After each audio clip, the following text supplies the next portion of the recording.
Assalamualaikum warahmatullahi wabarakatuh. Welcome back to my class. How are you today? Semoga semua dalam keadaan sehat. Okay guys, today we want to learn about simple present tense. Apa sih simple present tense itu? Ya, simple present tense merupakan materi penting dalam bahasa Inggris karena ini adalah basic atau dasar dalam membuat kalimat. Nah, mari kita simak video ini sampai selesai ya, oke? Perhatikan kalimat berikut ini.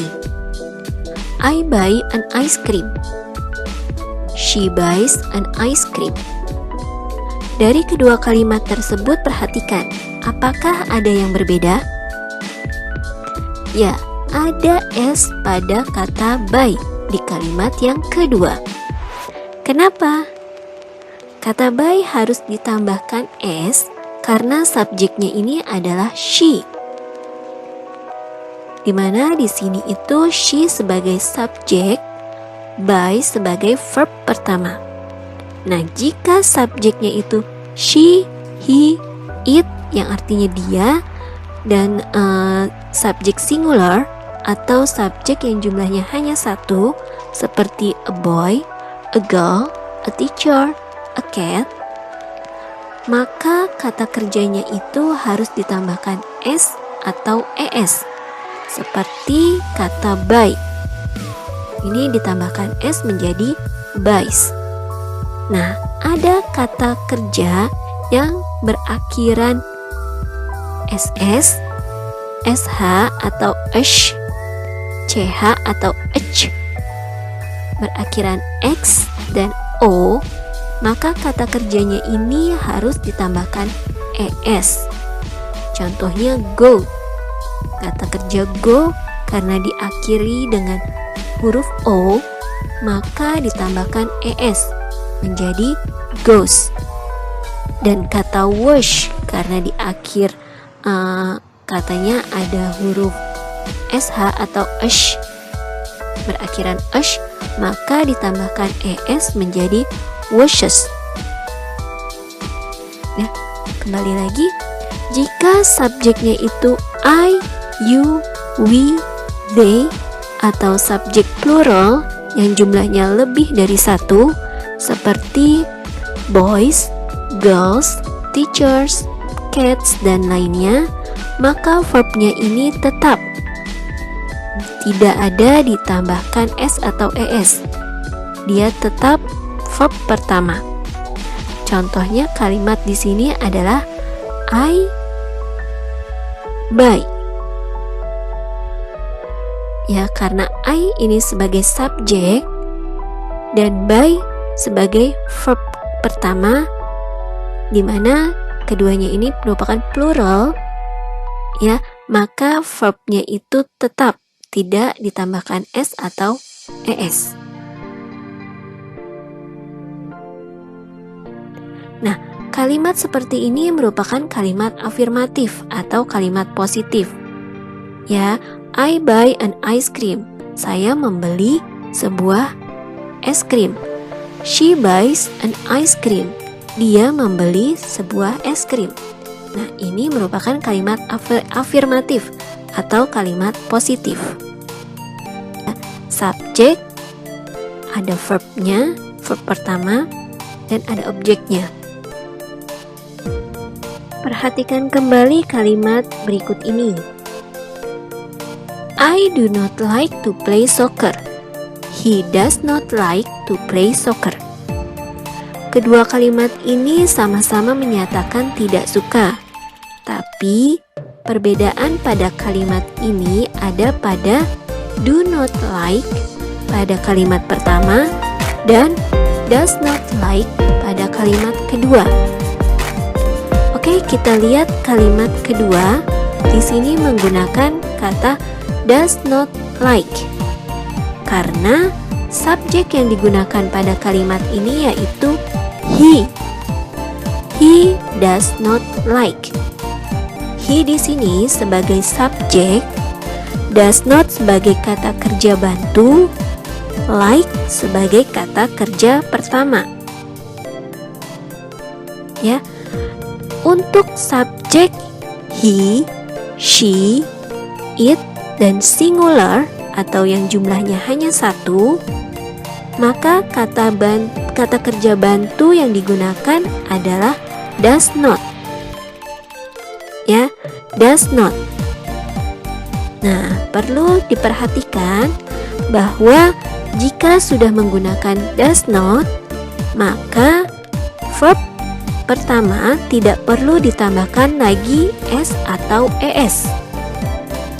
Ya, verb pertama tidak perlu ditambahkan s atau es jika sudah menggunakan does not.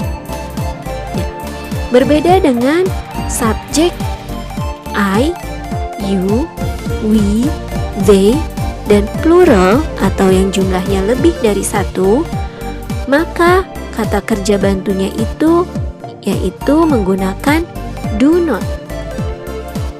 Ya, menggunakan do not. Nah, di sini ada kalimat yang pertama itu I do not like.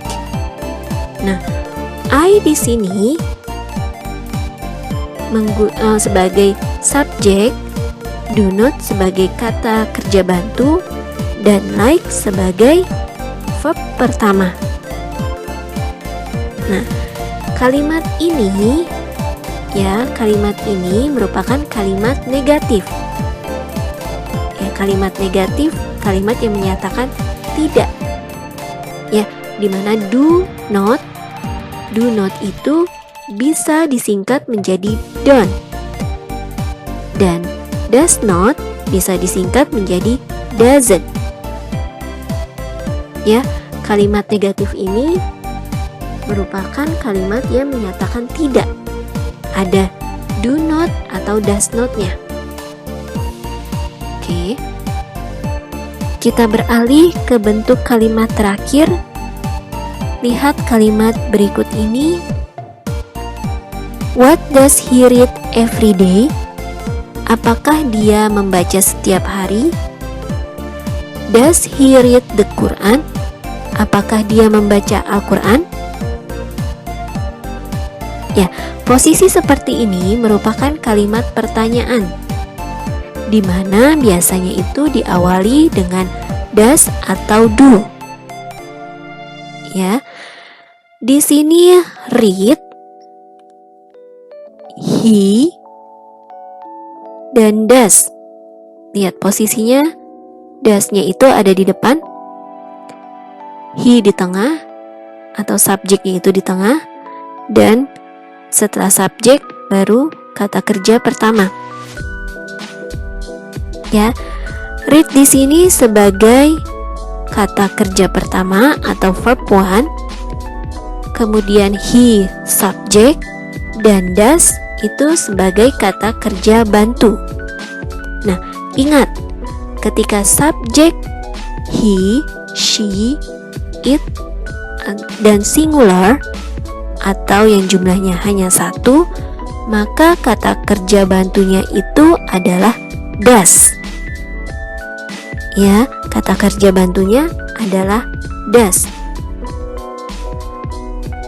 Kemudian untuk pertanyaan seperti ini, maka jawaban singkatnya itu yaitu yes he does atau no he doesn't. Ya, rumusnya itu adalah yes subject plus does atau no subject plus doesn't. Jadi ketika subjeknya itu misalnya she, maka jika jawabannya yes, maka yes she does atau no she doesn't. Nah, karena di sini pertanyaannya menggunakan he. Ya, does he read the Quran? Maka jawaban singkatnya yes he does atau no he doesn't.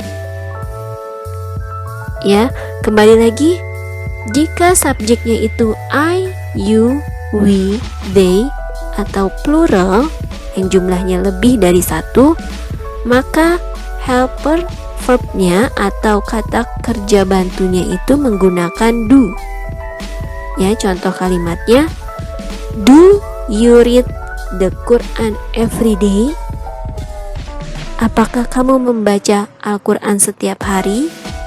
Nah, untuk jawaban singkatnya, rumusnya itu yes, subject plus do, atau no, subject plus don't.